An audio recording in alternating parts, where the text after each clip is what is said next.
I'm upgrading my terrible mocks from my childhood. As a child, I built many creations that I rated out of 10 in a previous video. And in this video, I'll be trying to upgrade 4 of my worst mocks to see if I've really improved as a builder. At the end of the video, I will be asking the community tab, being kind 9 out of 10, being honest 3 out of 10, to rate my new mocks out of 10 to see if they had increased since the last time. Now, over the years, I've built some amazing builds and some less amazing builds. Sometimes by choice though, as I was trying to save the good pieces, such as the darker colors, for Star Wars mocks, resulting in the colorful builds being mocks that I didn't think that I would keep for long.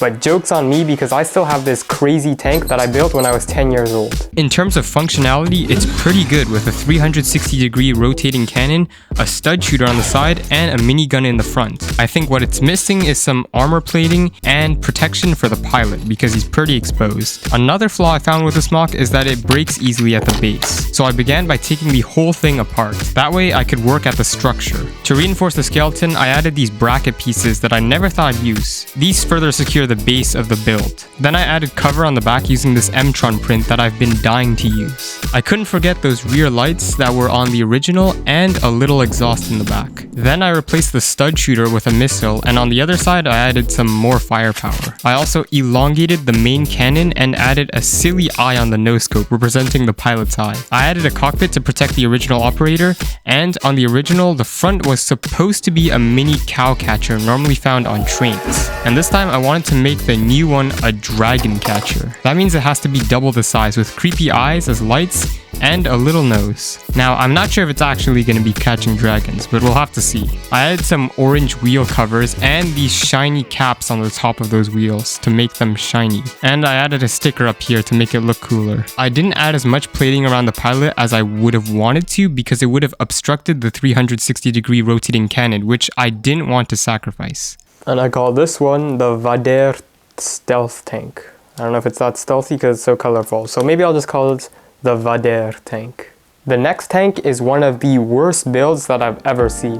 It has a main rotating top cannon, a machine gun in the front, side turrets, a seat for a minifigure, this silly pre-made chassis, and a blue window. These are the elements that I want to keep in the upgraded version. Aside from that, I completely scrapped this design because it was so horrible. I started by adding some lights at the bottom with some snob bricks. I finally found a use for this broken car chassis that is 2 plates tall, which is exactly what I need to fill this bottom section. Then I topped it all off with this train chassis. I kept the side turrets, but bulked them up a little bit.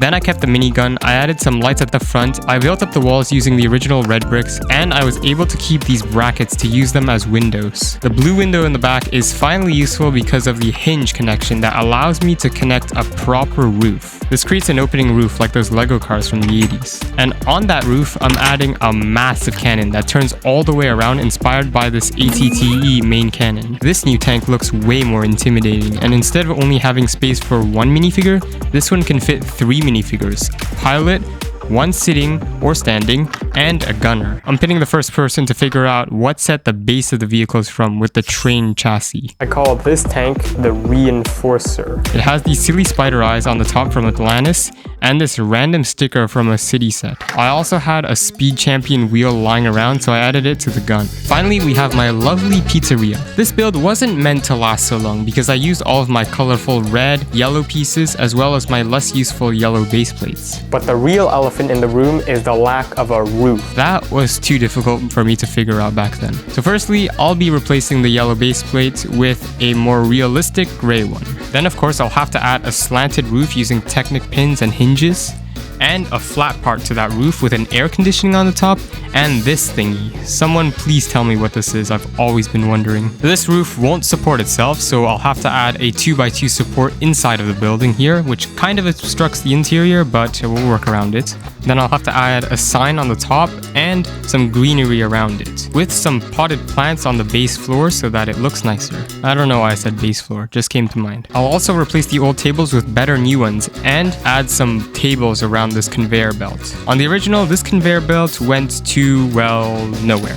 So I'll add some tables here so the food doesn't just fall off. Also make all of the chairs the same color and shape since the original one had these weird Technic chairs for some reason. Then in the kitchen I found this lime green cupboard that didn't really belong there, so I got rid of it, and while inspecting it I found what looks like a milk carton that probably expired. I think this restaurant will be getting a health inspection soon. Then I added a sink to wash hands, that could be useful. I also made a spot for the pizza paddle. I added a cash register. The restaurant is ready to open and everyone's coming to this 5-star restaurant.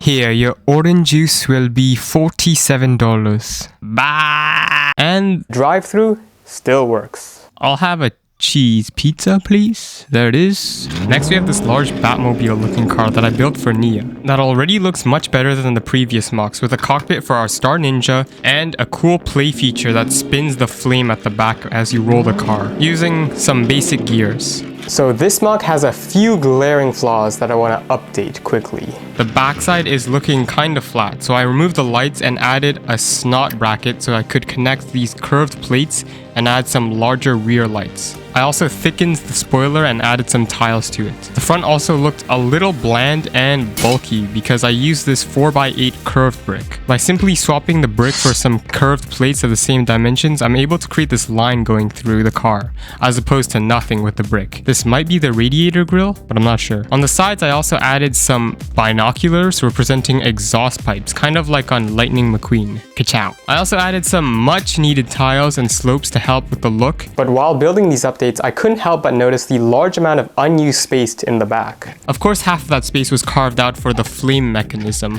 but the other half was perfect for me to add a retractable automated gun. With the help of lift arms and hinge bricks, the no-scope is unleashed. When it's in use, a minifigure can stand behind it to man it, but it doesn't need one. And when it's not in use, it can be safely tucked away. Someone's chasing you, no problem. Unleash the rotating cannon and brrr. Now let's cue that random car edit. My first edit, so let's see.